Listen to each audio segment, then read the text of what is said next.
What Ghana needs as a leader is a pragmatic leader. The honorable candidate writer, this is one fact here. MPP delegates, MPP as Ghana. And Jane, Mamuru, and another resign free or no far, the honorable candidate Japan. Manifesto dear, in first when so, Intimo from Mabi. Yama, I phone you Kwaba, Emra, Jumadi, so honorable Canada compare con Agyapong, Ocean, Ogusua, Church, Semu, and some air to Tuja after set NPP delegates, Ebimuki cancer, NPP delegates, Addo Mini in there who said, Omanfa honorable, Ama, or Dr. Mahmoud Bawumia, Ebaye. Honorable Kennedy Egusua Church Semu commander ha odimu info nyina baba quick one ebedi kan hwe we yan san ye ba ebegina so na afi commander edi nsem ni nyina aba sanso na afi opening case bi edi nsem bi atudwa se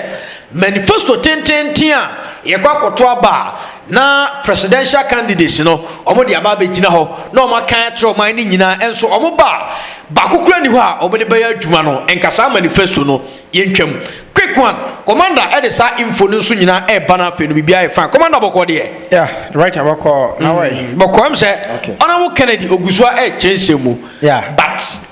some part we no kam yakọ say oman ni nyina adwen enko so but me pese ye hweba na ye ba me ogidie se ensem wo ho ana me boa yeah right ensem ho pa okay to the enko na ye hwemre ba commander edin nsem ni nyina eba. Politics matters because if you make a mistake and be complacent that, oh, my business is doing well and therefore I don't care who becomes the president, then you are making a because a president can make one policy and it will affect your business and collapse your business. So it is always important to make sure that we have right leaders in this country. And my brother, I'm telling you, what Ghana needs as a leader is a pragmatic leader and not theorist. I see myself as a pragmatic leader. What I would have done to this country. People are saying inflation, depreciation of the city. Simple. This man made a fantastic statement and it became his name, domestication. You see, we are too bookish. We didn't get what Mr. Danlati, we didn't get what he was trying to say. But let me break it down to you. During my campaign, I was talking about maize, sugarcane, cassava that we can use for ethanol. My brother, there's a company in this country that imports 20 million liters of ethanol, 2 million tons of ethanol. On the world market today, ethanol, 1 ton, is $962. Multiplied by 2 million tons, you get about $1.852 billion. How much do we get from cocoa? How much do we get from cocoa? And the process of getting this ethanol, all the byproducts, you can use some of them for poultry feeds. We can generate electricity out of it. I still maintain that. Let them go everywhere and check if what I'm saying is not the truth. Besides using this ethanol for alcohol, beverages and everything, we can use the ethanol to mix. Today, they have increased prices of fuel. Okay? Meanwhile, if we domesticate and say that we're going to have import substitution industries or companies, meaning we'll build ethanol factory, then we stop importation of ethanol. If you do 300,000 liters a day for 300 days in a year, you need 42,000 acres of maize farm. Now, if you do the calculation, the 300,000 liters is nowhere near what that company in this Ghana imports. So you need about 700,000 liters a day. Before 300 days, you can get 21 million. Now, brother, as a nation, very simple for us to do. What's the use of the common fund in this country? We could have used the common fund to have every assembly should have 1,000 acres of maize farm. We have 275 constituencies. Every constituency, 1,000 acres. You have 275,000 acres. If you strike it by 300,000 liters, which a day that you need 42,000. My brother, you can have about 6 of 300,000 liters a day ethanol factory. And 6 by 300 is 1.8. You know, so 18 million or whatever, you can now say that we are not going to import ethanol into this country. We are self-sufficient. We can use sugarcane. The largest producer of ethanol is America. They use maize. Second is Brazil. They use sugarcane. They mix it with the fuel price, the fuel. So the prices of fuel in Brazil is lower than oil. India is doing the same thing. You see, God has given everybody a gift. But how we handle it. The Arabs, because of the desert, they are getting all these oils. We, without the desert, have arable lands, forests, everything that we can also do it, match the oil. But what are we doing? What are we doing? Cassava. We use cassava, starch, all pharmaceutical industries, paper industries, poultry. My brother, do you know what we can do in this country? Recently, a reputable man came to me. He said, Cotton Development Authority. He was talking to me. I just picked the phone and called my partners. When I called them on Thursday, they were there when I called. Friday, the report that they brought to me, I didn't even know about all the cotton that they have over there. So I called the guys to come. I handed over the paper. I said, I thank you. You know what? We're looking for money just for feasibility studies. We don't have it. But bam, my connection, I got it for it. I said, take it, go and study it. Come back to me.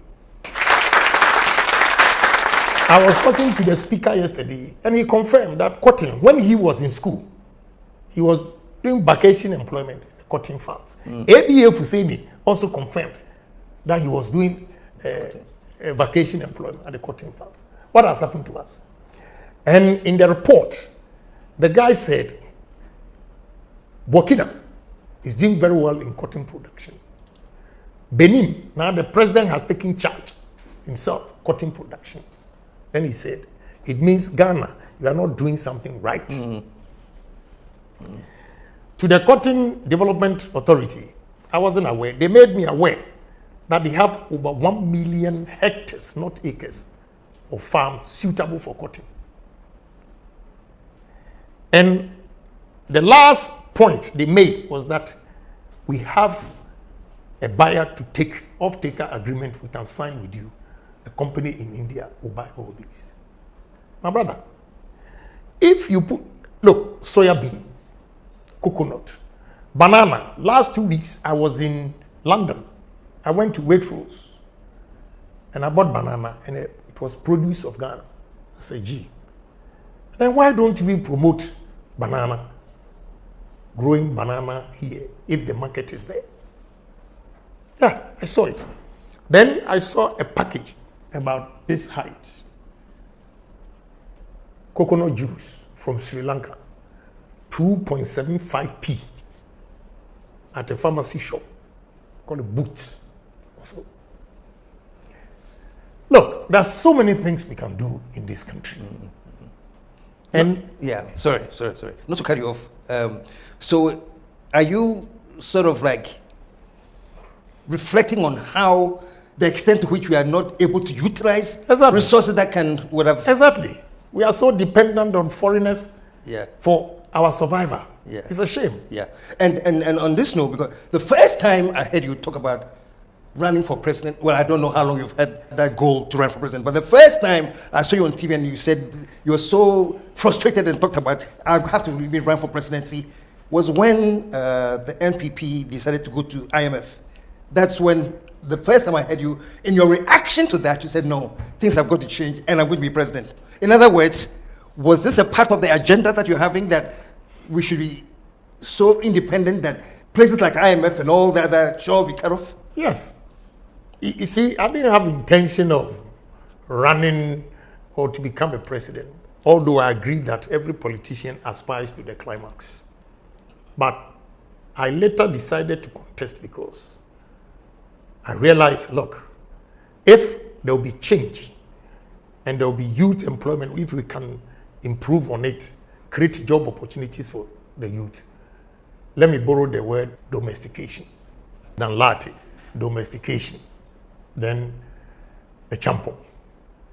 That's the way to go. Yesterday, I was talking to Honorable Ajimamenu, and he said he has a lot of rice, paddies. He can't get a buyer. I just pick a phone. Meanwhile, I have a friend called Jirasua who has built a nice rice mill and he doesn't have paddies. So I just called and connected them and said, speak to him and go and sell. Rice and sugar. We import over $1.4 billion in this country. And you see, I'm mentioning all these because if you want to stabilize our currency, this is the way we have to go. Because importing 1.4 billion puts a stress on our currency. And the dollar becomes more expensive because the demand is higher than the supply. And therefore, when demand is higher than supply,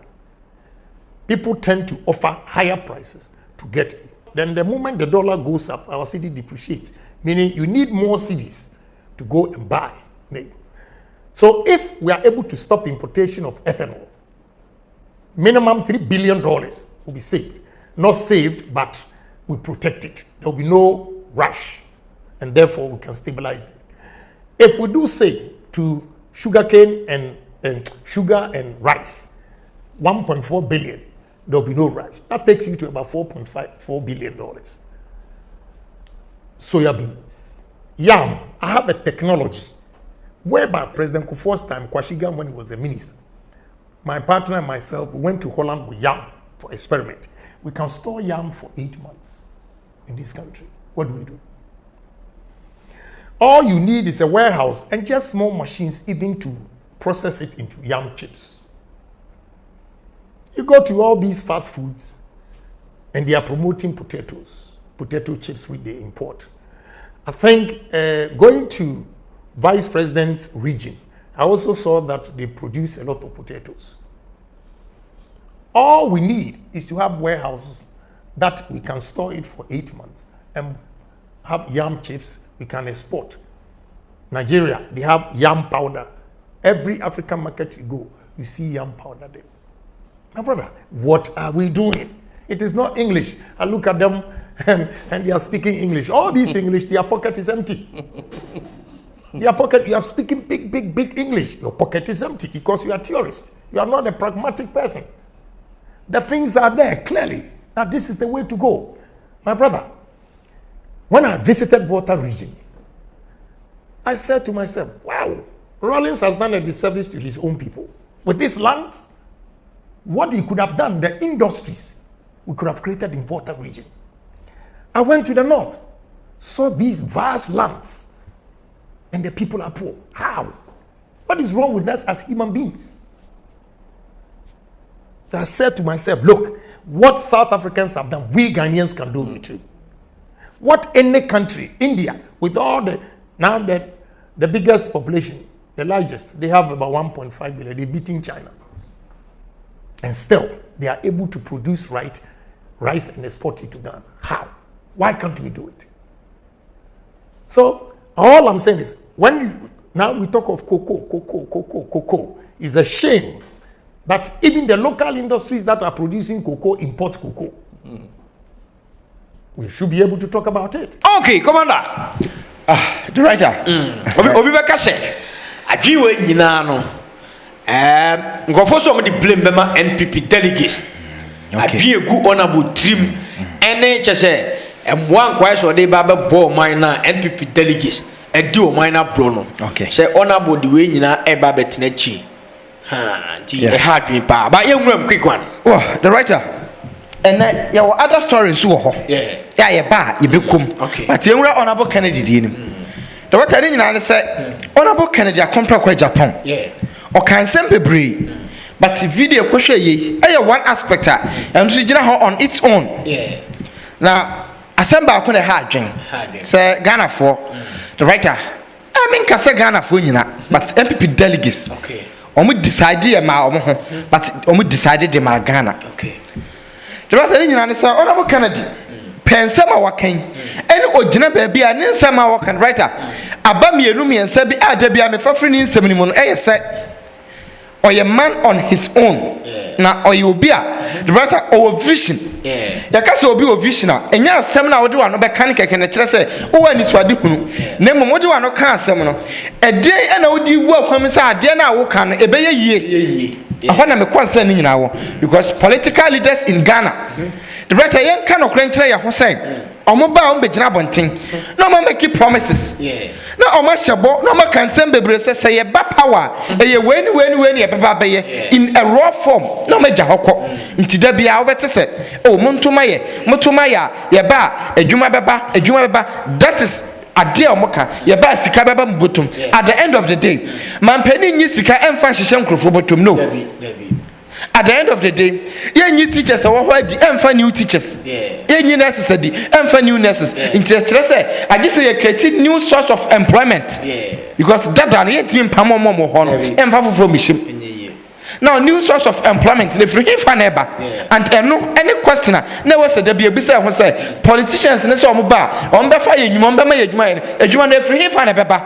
and that is why honorable Kennedy what they call ye to make sure say oba kire yen bebi anwuma no be free beba nti okogina ba bia pay videos aye ho ne nsema o kan ene de yakotwe o kire bebi anwuma ne wo wo say ya to abama na so be president and I say even say nyo no mpo na president wa kire ade no we director wo man ni mu ada ho wa man ni ada ho even as it stands current government any man penny be a director ya me ya wadom na we Ghana ni na we di president e wo Ghana ha honorable Kennedy actually quite straight away say there are easy ways how be first we manage country no amana ye say honorable so esi em so o kire Bawumia kwan no ana director straight away honorable Kennedy akire say o ye citizen vigilante o man ho hia no nti enye ono nko purposefully say Kennedy nim say ono per president adi na o de aye ne ho ya sa ne ideas we anka on share with obiada MPP anto aba ma no da so MPP ni anka se ni trim on kasa say ye me ideas me di wu a na asa sa what ya na sa but Kennedy have decided say o best spreading in some no wa ponting enye only because ebia our ambition say that she be still obetime the president name as Ghanaians say ye nyina ebe hu say ampa there is a way out we betime twe ho free ahokirem and eno na honorable Kennedy o pese Ghana fo nyina hu enya politicians nko a ye wo fom nya no pese o ma ye te ase say director there is a way ye be fa so a adwuma beba na ahotwa beba na sika beba ye botum na ye depend bebre on aban any amanfo any foreigners and I say foreign entities and our bodies nti honorable Kennedy writer this is one factor ntia the bia obi betena baabi na nyina ya kan bi say MPP delegates aha omo ho aha MPP asa aha Ghana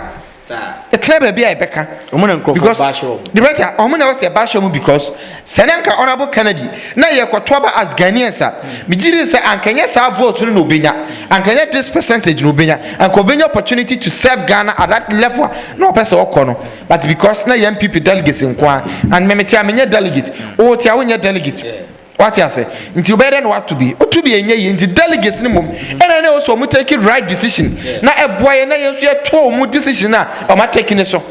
but delegates decide yes no o mo hwe the rightful can enye but o mbaye de sabi amanfo be aka kire mo say o mo nye because na o hwe ena da o mo so and they decided say o mo be tie amanfo hya o mo de ato o mo so keke but o mo nko for the right decision obi be ka hye nti sa nim die we nyina honorable de kwa akotene chi the brother no kra na nyame anim nie asem we de bia ye kan bi say sabi doctor o kire me say ye adwuma eye chen say wo be yisika ma me say menye nto aduane ni okay nti honorable Kennedy so the nim de we kwa akotena nchen a very bad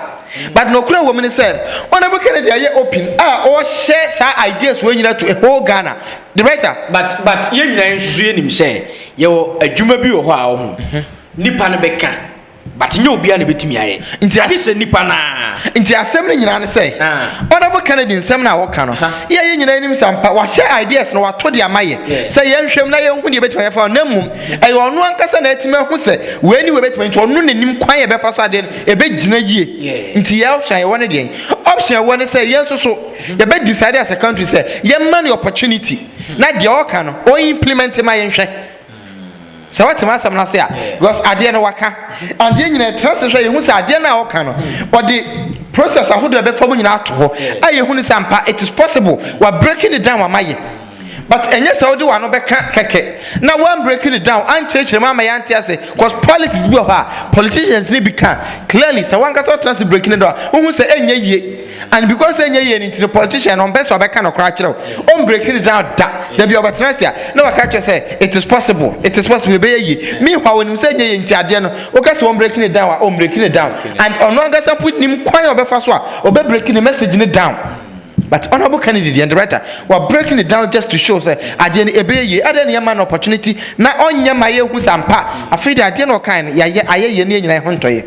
That is one problem me wo ade no betima aye wa krem from start to end.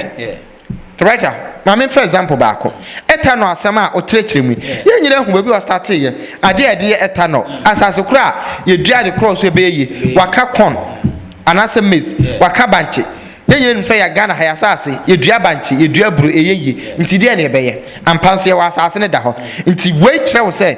ade na o se oba beye no eye ade a ye wo bi na ye betima na ye wo nipa o musa wo hu nim de Ghana ha banchi dua na buru dua ye wo nipa o mo hu nim de ye nyina tia the right ya ye bi da nti asemwe uhia evidence be bi na eba sa na onye sure say akuafo so a o musu no ese ka Kennedy baya ke be ma akuafo adane esikafo because abroche no ya tete se asa akuafo no me yeni mo abroche amano ne no mo drop me comment o asa yesi akuafo no wesikapa the writer asemwe obesa wo kan asemwe ya the writer obi betena ba bi na bia wa dispute with ninsem bia ope but yenyere say country bia the writer na sase ye kama uduade ye bia no e kware ne kita no which country no we ase a oni aduane a oni import aduane aduane e want na obetima decide say ni maybe why you will not import it so we need be mpoa but aduane ontimi nka say we need bia we import aduane what man say na say you need food to survive nti aduane the right UK right upon the omashise oman no taxes sika omunyanyina still aduane ma UK bisa ho say dey na be ma UK na ombaba be je nsaso o Zimbabwe no omde ye farming dey dia because farming ekita country agriculture ekita country countries bit say Arab for no Kennedy made mention of them and how agriculture and shadam cause because omasas no dua de nye at the end of the day apart from resources or more oil na them o we import aduane ba because aduane na shadam nye wo ho but we have the opportunity say e wa ha ye be ya mana ye be didi amen o kan sem be the writer so obi abeka ya o kasa about say you pese dua abro ne banchi edi feed ethanol company ba ko pa omu import body o madwuma Ghana ha dudu a omu hia na the writer ye be hia nsase de ado abro nkwa about 40 something thousand acres bisa say ni padodo sa na be fa mo ye adwuma 40,000 acres afum bisa ho ni padodo na ye wia bisa ho omu a ombekwa ko fa abro no e de aba nti transportation asam na meka drivers be employ the right check is any ma wi machines e de be ya adwuma fuel la ye beto nti e kire say economically be boost your economy no and ye wi aduane no yankasa say ye ma ne do so ye be dibi ye be ton bi e be ye fo nti ahokire bi ama ye su bi ma ya wa asase ye dua jeni wa ha but ye import jeni from Niger nti se nipa ne tena se ehwe saade o yan no kire se no e wrong ye boka ade ne yankasa ye nye na omo ye be fa omo adwuma no omo nya adwuma nye na ade ne ye nye no hana ne bonsa anya efo emma fom ha na ye nye sika emma ye honto ya right somebody will say somewhere no aka kire se obi aka kire se Kennedy be president dey any party in co-position into 100 cities 200 cities na on 220 on abo Kennedy say dey be a party in be co-position ade ho mu na kasa right MPP within MPP right yenim say nsem bebre akoso o si MPP for no mo say but MPP for no say Kennedy be president there and amunyi 200 cities na mo ntwa bantiano na MPP the right yenko position that is nsem na wa bonten nsem na MPP for ka okay say delegates say no mo ye di say no mo ye nti they accepted say Kennedy beba no obenya adwuma ye mpo a there be because ne boss say on pe Kennedy asem nti Kennedy ntina nchen na ono so on tena fie na komo ni omo nyina it is accepted and only idea course within MPP say Kennedy no kra no interview ba ko o kire mu say omo si MPP for na no omo nim say obi Western region ya okay was what kire mu say Kennedy de nko betimi dia break 8 no nanso so you get it the writer into hwade we Sebi, yakase abra. The writer abra on a go with bayi. Nti some penny for sebi oko kase. O ye beyifu a obi betena baabi na aka twa say yen kan sa. The writer hwa asem wi. O ye party wo power, when your ministerial position. O party no opportunity say with somebody nipa baako we dey lead you will get the opportunity to rule again. Ebi awo oye wo niam ya you get appointment biem na wo ho asa ton wo business is because why buy your power will be undistracted. The writer say there be nipa no be power there yenko position yenko traffic na common. Oh there be o say omo nim say Kennedy ba ebi mu be ko opposition MPP for na mu no. The writer dey na waye within MPP na mu Kennedy ba o di hu dey say obepam. Ask yourself say me niam yenya ye adwuma for you adwuma ba kom na ye say ya beji ya auto contract amaye ye na ye na ye leadership no ye pese ye nsesa omo leading ye pese nipa foforo ba na me say nipa na obaba beda ya no ne de ene ye contract no nyim free ensem ne contract fi na kom ne ye nya adwuma bi kom ne ye. That means say either say leader no the writer me hu ni say oba em favor me because oba bia obeyi madi madwuma nye or strict on me and I say e be a leader no and I me pen asem say be adwuma no the writer either say on to me nye and I say me were personal issues with the leader but clearly obi who say that leader no ono na ye nipa obetima ye and omo employ mo no and kasa say nipa ni mum na samba na dama no a ye dey adwuma no mbama mu because ono na ye hu ni say within mum team no or ye competent person na sasem what it be we dey betwam keke okay what is am for atwam ho baahye Chairman Sabonsu. The brother Matibi because almost say ye to aba no so ukota Bawumia achi yeah ukota Bawumia achi awie afi na eko ani di afi na ase wadwa on say Chairman Sabonsu nsem no Yatibia but when my dear baako o kai say me ka say me say Dr. Mahmoud Bawumia o promise o say Chairman Sabonsu running mate you the writer say me ka say no say eno na ya tesem ana the writer me tie na ya tesem say na asem ne nam mfram say yes say Dr. Mahmoud Bawumia wo o kana wo the writer na asem ne nam abonten ah yen so TV say Dr. Mahmoud Bawumia promise o say Chairman Sabonsu say oba ye no running mate nti wo hwedi ase na aye no kresa ade a ene ono na ma o check so okay ahinche de obi anya obehye nti say dache bi a member be vice president dia ene ma me forget Canada Agyapong na me opportunity me vice president and at that time Dr. Mahmoud Bawumia vice president omo ho na bin soko adidie wo ho sa wo da o ma no na wo campaign amana sika no mo chairman Akuffo spread no mo ne besi mo so ti mo so benya daje nya bi dia ye mo ho fine mo be ye mo ho yie o mama no position o mama no manifesto den the right manifesto committee no na chairman and still within MPP okita position because ono na ye minister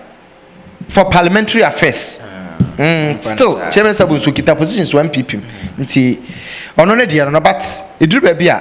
the writer owi of one san hwa de se ye se obi ti se akwai bosom em se hefa bosom efra ho daakon si daakon ya kwa akota Bawumia achi ena ya san to atia the writer do de no mfaso be ne ba so ye se ono ne de no o ye campaign ma Dr. Mahmoud Bawumia no ukuro mu ho no Dr. Mahmoud Bawumia awe ne ye na mum wo as a person no omo tutia obisa ho de ntia right me pese me use hash words but a kire wo say ukuro mfo hu ni say wa dwen wo fom na Kennedy grass akoma the showdown we the brother ni nyina ka ho de will consider all these factors so man say yampi we na dwen wo fom on deserve say obesa akwa another term nti obetumi aka say ase ne na mabontin say nkofo bi o ha omuyi omanim support Bawumia omuyi dede ma Bawumia nenso later no omanim begu as because Bawumia ba obetwa omu nyina abo the writer any specific na yen kan sem bi nkyerem panifo bi Dr. Mahmoud Bawumia the writer onye na nadanko Akuffo ado omuye one omuye adwumbo obi ne president but nipa bia wo ne personal interest at the moment ya obema no the highest position no ehona ono ne personal interest no ebe sha ase apie ena yensusu no yana ho Brazil we mu pa yes nti Africa for ne Ghana for suban yenim ho Brazil de giade yeah but ade ne nya be di ense akwa so ba ha ema na omunye no okoware na nunku na onya wade ni wia chewa dan ebi si saa na Bawumia ye ebi mo say okay nti abasa ehɔ na obehu ne real character ehɔ na obehu amanfo bi a ni mate fo bi ono mu ko school a oda so kai wo mo ne namfo bi a onim wo mo a ebo abramo oda so kai wo mo say nipa we de me kan pensa daache se nyame boa na me do higher stage a me wura mfi no ehɔ na obetwe sanfo ne de that positions na momo de money to so no odo mo be occupy those positions yen kan sem bebre but yenim say esia it will happen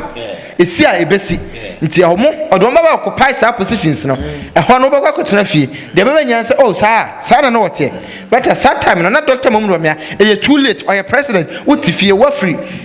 wo party wa ban but wo fra ban mu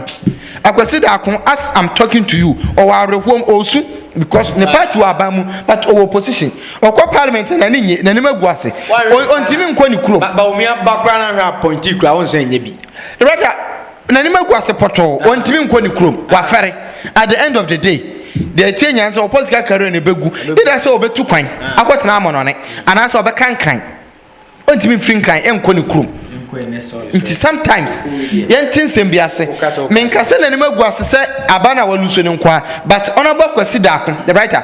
mpanifo e ben no mo ben no omunim de nti amekasa okay the writer aside nsem we nyina finally me conclude honorable candidate die no nti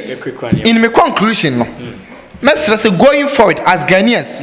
the writer yen choose practical person say the honorable candidate can say pragmatic leader okay na yen yai the right abortion theory no emfa yen ko ba bia eno na de adru bibia adru now right away from that in fact my second story no ayen nsem bia minim say nipa bebre how na ni nyina ne say Ghanaian politicians so mo pa akonya dia o mo twa manifesto tententene na o ma ba we say gu ho o ma bedi man pani na wie no manifesto no enya adwuma biem nti enne e ho na mepese ewura the right thing say since 1992 I started democracy in the fourth republic and him say before that day no ya to aba pen ntina campaign koso but 92 pa na me dey start free the right political parties ni nyina o leaders ya to aba o party yi o mo a o mo twa manifesto e ba bonte be kenkan kire ye e kire ye di tumi ni mo a bebi o mo de be fa ene bebi o mo de be kwa akosi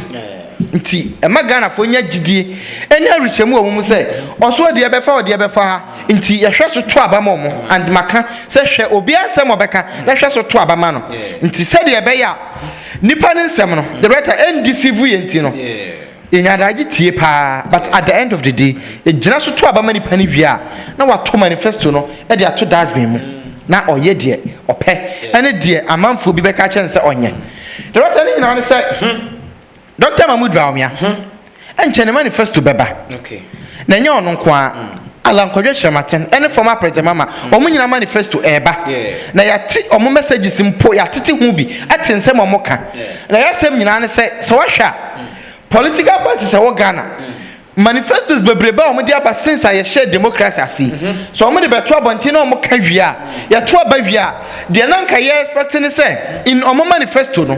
omo start with first and foremost sana da bia ba de edi kan kra right no na da bia o de ba enti de edi kan no anka wa be president no what's why in a way you mpani for we no na wa be gina bonten aka kire say said in o manifesto kan no the first idea o kan ho asem ni nti eno na ye start Ghana for nyina nhwe say on o manifesto first on the list eno so na we implement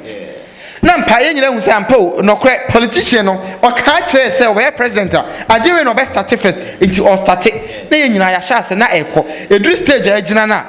nyina hu say ampa de na gina nti president ye move on na mampani side ye ko ne second policy and I said the second thing in the manifesto na ke no say ye ho adwuma na ye free ho na ye quoted nti at the end ye nyina ni baby a free any baby a ye ko nti ye one step after the other. At the end of the day, so what man we in some kind of plan, yen baby and I free as a country, any baby about bedroom. It is a different person ever fat stage now. Yen baby a walk into your employer beer, your best will be an in seminar cano, a best see baby a one so now no mum ever fell through the atmosphere. By young foul beer or no mum best started from zero. But at the end, problem a woman say politicians no or mama yo who baby a jinampo. and you the year from any day by year. Intimate concern is going forward. Politicians, the right home here. So I'm the manifesto by Bob and Team Beam. There be because in more than 20-something years, 30 years, right? Politicians clearly, or maybe you could say, manifestos and yajuma. Manifestos lay adada ne atrota chrema o me de kan sam che e de win power na after winning power no mo de ato no mo ne o mabusuafo atrase e design format on be for so on be generate sika for on future generations right clear this Bawumia ba one Samiri be tenase no ma design a new format o mo de be pesika ato o mo ma hoda achi no mo nananom ho nti se say dia yenti ho as Ghanaians say manifesto dia mfaso ni so ntimo mo mfa mabiem na say abrofo no ho nyina wo the right abrofo no ho na ebo no na make say nobody is against manifesto ye hwe wo policy ni ato abama nti manifesto ne ba me ate wonsam na say ato abama na mom ye ha no o mo ka asem ni wie ni atomo ma asem no o mo bobbo na mo de akoto dustbin mu na afa mo ne o mo yire ne o mo ma na o mo nuamo na o mo na fofo akotena se na o ma tena se afa new plan any new format o mo fa so o mo benya sika ato o mo ma hoda ache je ti say dia ye ntwa so ho no kwa na menim amana ne menim so hwa baabi wo a e bi anya baabi a ne te se open power na be twantro meye se na oba na wantimi anya wanhwa ye be chew the bibisa the writer ye tuma say mpanifo omo wa amana ne no na omo so emwa ye osasem no ho but the minimum as a country so what they want some to from say ade we na me be ya enya dia wo different nsem emum na be ko parliament and as we some fufuro mum e na be ba say change of ideas the right no po so what the new things e be ba nsem na wo kan po a wo be notify obi a say me de niam we nso e ba me kan say me ye we but me de we be ka ho and as ade we ya me kan say me no currently say ka say ye de ba per situations I have between I do a case by but the bar emwa into mama yen sin chain but your politicians near say yan who's a Ghana for comedy omo who's a Ghana for mo kwanye into yan country omo say ye ba constructive roads yan country omo say ye ba the right up ye be pe adwuma e dia ma obia ye nti adwuma bebu so ama foreigners aba be ye bi ya ka say ya ebe omo de no ma to aba ma ye but ye ba nya ho ne ye ba be hwe ye ba de ye ba be ne say the right ye ba be gibisia na ye dia maye namfofo ne enuamo the writer say omfa nkoye adwuma na at the end of the day aban moka na sika ne nkwa abusuam enko namfom enko nuam enko ye nkrofo ho enko ye agency ho na daache ekoma ne ye ma ne ye nanamo ye ha na sana situation it yes the case ye o man mu a say obi ba power afi no mampani no enkrofo omo bua no nyina afi no nso be bua omo yeah the writer oye politician and also a party member now we adwuma ne bia we say enkasisi ame no ka say ministerial appointment is say ministerial positions in say the writer you were ministers say adults the writer over 100 you were close to 120 yeah the writer be sabe because opeso chairman so bia so the writer say chairman so bo achimu nyina nya bi say nya chair na obe chairman so bia so am say ho this simple question the writer say ministry ya na de buy say zongo plan and inner community minister no the writer enyina nim say zongo communities e follow within communities e wo Ghana the writer Medina zongo community wo ho eninkran nti e wo Greater Accra regional minister the writer baby to say okko Kumase omo baby to Alaba eni Kumase and follow within Ashanti region nti Ashanti regional minister nyo na hwe ho I didn't know say nya zongo minister nko ask yourself but ko betumi ahwe nyina a job for the boys zongo ni mfrim nti ene no kire say every communities ye wo akan communities nti be akan minister the brother ye wo nkronkro bi akwa sorry eve anwona ye wo anwona communities nti omo so ye be minister obehwe omo nko aso ask yourself some of these things it does entasum just kwan ye be for so ye be create ama obia ye pen asem obia wa ye bibia boa ye da bia no onso ye be appreciate no no so nya bibia di na Bawumia so oba obete so o se Akuffo ado anya de oni Akuffo ado kan Akuffo aso di sabi the writer me be say one question Bawumia so oba obete so we did say zongo plan na ina community ministry no hwan enti na o mete sa community sa ministry no Akuffo ado Akuffo intina na addo sante Akuffo 19 Akuffo sante I'm telling you for a fact say me ma dream dear Dr. Mahmoud Bawumia to please Dr. Mahmoud Bawumia na ono so be please omo oni omo sombom because enim say zongo communities ne Islam for a dozen we ye papa mon kremo for dozen intina na addo ye bibi e dey ama Dr. Mahmoud Bawumia say dey be ya Dr. Mahmoud Bawumia e betumi a convince ye nuanom Islam for ne ya ye ti zongo communities ne say ono so ba ye no wa anyi ye mu that was the idea asemu the right said dey can ye enya na addo nko aha e past governments ni nyina obi ka say Bawumia o so oba obeto so aba 50 okay yen hwe manifesto ni Akuffo kro say the right manifesto no omo 24 campaign team no national level 140 na campaign team no there are extra one be a eba aba be ka ho say be on be hanse oba adwuma no aye estefa like ebe kokama nipa so oba obete we ni so nti nipa omo be di animu atoto ne ma ma say be a wonsam a wo ka kire Ghana fo no e betimi agya abonti aka no omo nko a esa ye kwotwere the right asem we na ya meken yem say ho say concern we ha me pa yes school ni be ko school na wa ko sua ade bebre na wanya nimde but school ni kwotena sia yes on for 2 hours and I say friend say on for 40 minutes and try essay 10 about 2-3 pages Dr. Mahmoud Bawumia ono enkwatwere essay ade opese oye school ni mpo de nya ade opese oye because e obi na de question ato say question we ya no mame for 40 minutes e twere 2 pages school ni si yo betwere Dr. Mahmoud Bawumia so the right one so asua ade say obebu o man Dr. Mahmoud Bawumia say ye man nipa makoma ko 24 na ommo ano e man twere essay na omeka nkere keke na onkotena se the writer asem we asem na wo ka no the writer me dwene ye mpani fo no the writer me ntiase as you go trade failure na ma failure school ni twere failure of school ni esa okotwere English exams obetwere no the writer obeye comprehension obetwere essay the writer obey answer a lot of questions essay part no kwa no o hear about just 40 minutes so o de be twere about 2 pages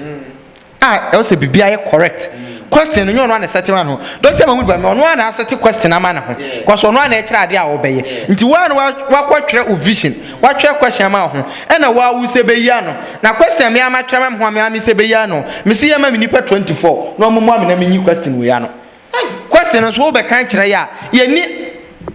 tumi bia also say ya be ka kire say ade we na ade we ye mpe because because ye camp a wunti enye mfansi na the assembly wa ho a o ma ebe ba right o ma ne de me nyi ni se be ye me ma ba mabu sa Jesus samba na wo this ye new person no ba mabu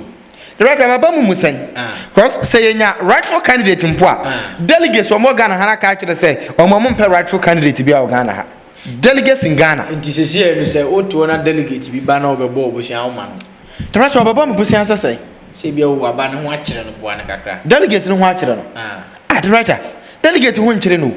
Ghana delegates yes the case eh right me wo bia e na me ma obi me ni bi yes the case eh e na wo ye delegate kura dia sabio semwo 100,000 Ghana cedis wo ho na oba na 100 cedis kura right me ni bi yes the case eh delegate bi ka kire me say oh say na nkomodidi a na odi nkomo na oh the candidate or supported no aba on dey say ni nua yi na o pe police kwan onya de ni wurama no ano no we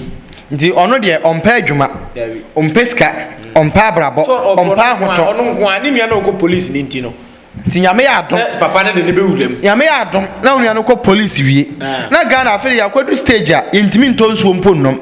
pure water ba ko yentimi ntonnom a opa because ni nua na she police uniform the right yan sa police assembly e asema on another day you be address it okay when first you recruit your security personnel no ye de no beba you be address say issue no ha the right all the mami nyai na abigin so fa kakra mra mesoso na bibia enye fine ti abushafo abigi j atna sha odi kakra esoso mami ko na me mana kwaba abigi nempom ti say boko de Sina ma nyame adum na ona muka njafanda romantimi ho na o sesa ani na mani na aje wani na aje se de Ghana ya den wani aje oh mani na aje ise so o be ye program na o sresere say mani aje sem papa akasa wakasa no wakasa ai ai wakasa mama kuma na se no nsesa se obeba betena so no oh say ye chance aye din okay na e din na on pesa David say bai em say nkofo after say we kwa wiye no sha second part nkofo ntie ye but ona bo akirem o se me ba say na meye ade na obeye no e kwa say na mefa so aye but say Ghana mpanimfo no omo ni sa adwen no ti nkofo ka say kia ne kin ye hia ona bo ansa na omanya yiye the brother omo ka me no mo ya adwen san nkofo nkwa nyame hira omo because ya wonkofo bi wa ha omo te oman no so se ya omo te so sa adwen ne ni omutirim sese sa me wo ya wonkofo bi wa ha omo da so te oman no so omo bu oman no sa adwen na ona abukan Japan awo no omo ni bi na me che sese se ona ba police na odi agu o se me ba police na odi aba no o se me ba ebi abrantie politics na odi ato ho no politics odi ato ho you know about the politics na ato ho ni ya kan se na ya obayen eno na politics the oppress o ye no wa big policies na de bia sa abrantie we me dwuna ha me te policies so what ya say the odi ato ho no o se me ba abranti oni adwon ma kwan we so ne kwan we so na maba so membusa mpanifo no o ma moti akonya no so sa adwene ne wo mutinum a wo mutim hoya mahuru ba kan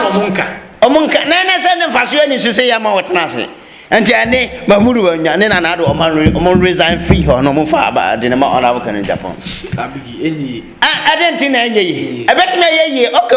o ma ya ntan o ma friends and fo nyina se ya tena se good 7 years and half ni ye ni vision bia ebetime abo ambabuna ma ne die ye hu obi a wo botaye awo ni daso aye ya re nyina hye ne mu o betime ma mabunu adi ama o ma no aye asundwe ama na nya nkoso ya nya no nti ye de ye step down na ye de ama no nti bai o se Bawumia step down from Kennedy yes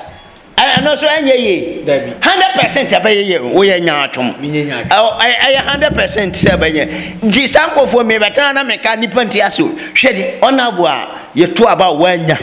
hwede odi aba abontene na adena Bawumia ne na adonko ana ka say politicians do mudos mo man yimu leaders o moba NDC for leader o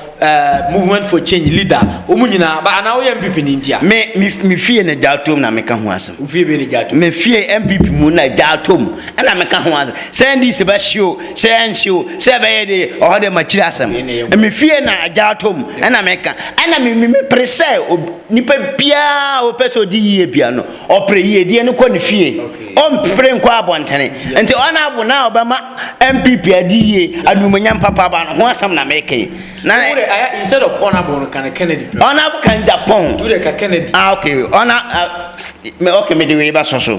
incoming president obaba be DMPP anim chi honorable can Japan anti so the bratati anti sankofo we nyina omote so a ya se yekoto aba ma omo na se se yankoto aba ma mu musa se dia de no matimi aka omotimi ka hwe ano se ya ba e betwa yi level mu ano na omotimi ka ona buso ba hwe walusuo so kan ne ma bebri dia de ministers so ba no bete so obate so nti sin nkofo na wa fra mo se o mu nkoye campaign o mo yedodo asai digitalization so bo be shemu kina the brother ya se obi bewu a odwan bewu no nyanwu onye ya fra no dwanfu nti Bawumia de me say Ghana fo haya ho ana pipifo na ya haya ho ni akoto aba ma Bawumia te se de ya di Ghana ana MPP party na akwahya buncham jem Argentina Canada na waka asem de be Bawumia suko oh te on abo ne de e wasa obi se da bia ba Bawumia o so nka hwe me a say aye se me nka hwe ka me ka hwe ni nie se me ba nkomo de ka se me ba o ba me se oba betwa yi 11 wa ya de no ma bona ba so de ne me ka che o se sa na omo ka sa na omo se oba o nka nyans oh me na se me da bia me de brata manu na fumu me de me nim se o se wi ase wo ya se wo agimi a wo se wo ya agimi de okay nti me agimi e ma ona awo na ma kan kwasa se ma ai Bawumia se me machimi ama ona abu de minim se oba ya de pa ma menti o mba ya nya atwom oba ya de pra hwe de odi agu table asa a onokra ya pam na free MPP mu mpun aro pam Kennedy na de na honorable when the catcher say, "Ya pamno." Penifo nyina solitaire honorable. Tia solitaire wa ye de. Enti ya pam honorable finish and still or draw woman part hwe de odi ato ho. Said me ba say na me Mumbusa Mahmudu Bawumia say watimi aye bida. Enti sa ni po me koma no a. I say me koma no. Me hu say owani da so say party no obetimi asom no waye ni yi. O ma ye nyaatwom endi ska na party no. Party ye wo party no man ndi onyanje part MPP mu. Ana ye wia na ye san ko oman no so. So obetimi abo oman no ma oman ba bia di ye. Hwe Ghana ho. So o ma Ghana nkoso adwuma papa ba Ghana. Say the honor ba o say obayese o akyerekere odo obayi. Na mabunu nya bia masa me ka kire kro no ne ne mata ntantan si Ghana nda. Sa Kro no. Aso no ebe jai kra. Amanfo ntu kwan sa. Da kwan na so bia so ye ntu kwan. Na say bibia ni ho. Obibia no ana omam wo aburkire omo niema na omo ba kra na omo kas na baba e bia oto ka na 500 million wo baduru Ghana ya se tua 1 billion ansa na waje wo ka ano din so what you say where your man where Akuffo I say omo so mo jia your man yi omo jika na wo bia boka de na aba no na wo ji 1 billion ti wo jia your man yi tax no omo so mo jia your man yi anya no kore sa yinka Ghana kanye ni sa anka nye yo mo jiji no gomo de ya kachira say omo de hwe omo mpnafo na omo ayefo wo kan sa na omo ni mpnafo hon kachira wo hwempenfo nda bi hwe obia boka trans aburkire mumbi hwe aburkire pressure pa the whole 1 hour mpo banya traso je da homo onya bi no wa bre wotime kraka aseme de ba me mamu na ka bu me mamu would or turn 500 million now je 1 billion hour onya from for omo yakro oya kro no bon ona ba se sa de we me ba me ye firi ho just omo yakro for ona ba se me so turn 500 million me ba me tiso me ye bia firi ho kra ama waba uba ya na saka na timi abegu oman anya hekura na mlanche na omuni adwuma ye obi betumi ade aba no anya kekra kososo ade aye de aye tazi no de tazi na aye adwuma ona sa dwene we da nipa wetem mo matumi apam na firi so Ghana for me ana anyam ya ayo mam koto abai ya kan say delegate of delegate omo ya baifo delegate for no omo ya baifo and say again delegate omo ya baifo omo mpega na ye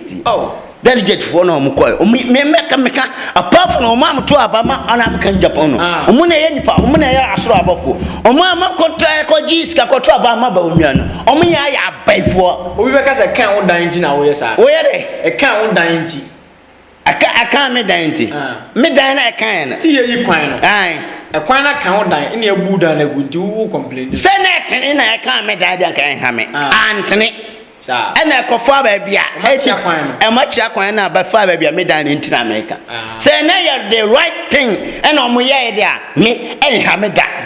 because say ni ye to aba ne frenchim ena ona blusu a ma ba chia Mahmudu Bawumia na makasa wa ya de Aram to the frenchim de omo wiem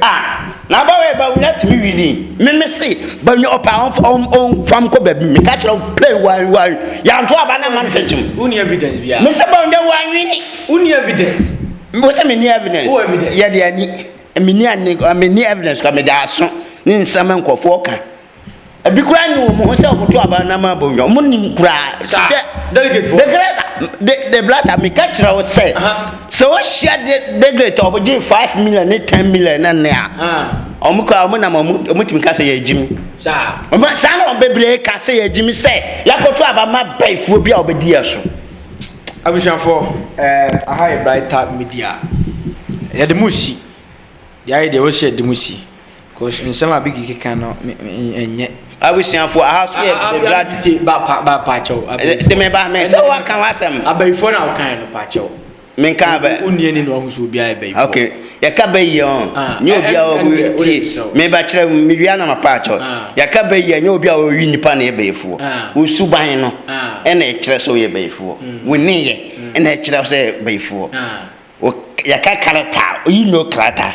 e na kire so ye abaifo ba wo pacho enye ule kasa we sorry enye so ka baifo ule I use word for say instead of baifo no enye okay me mpacho okay the entire mpacho mpenfo titiri omohwe me pacho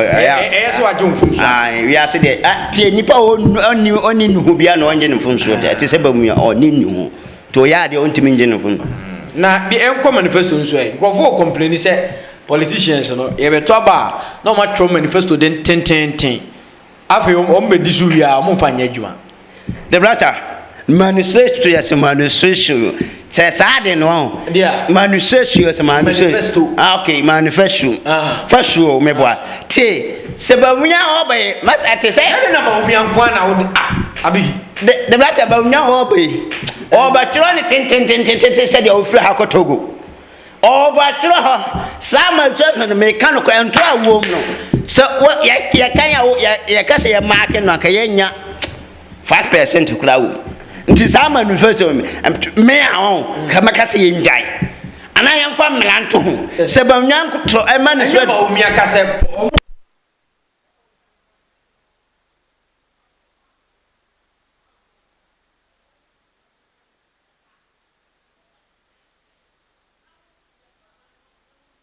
mo wi ni wie na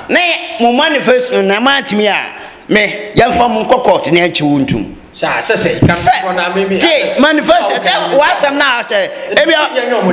yemfa mo kokot uso mo ye de ya mo manifesto asem na wo kan no ase wanche mu yi ti manifesto na o mo de aba no so mo kinkan ya kire o mo kinkan wie a na ya to aba na ma o mo na o mo wi ni wie na o man yen kinkan na o kinkan kire asede na ya form kokot ne anchi omuntum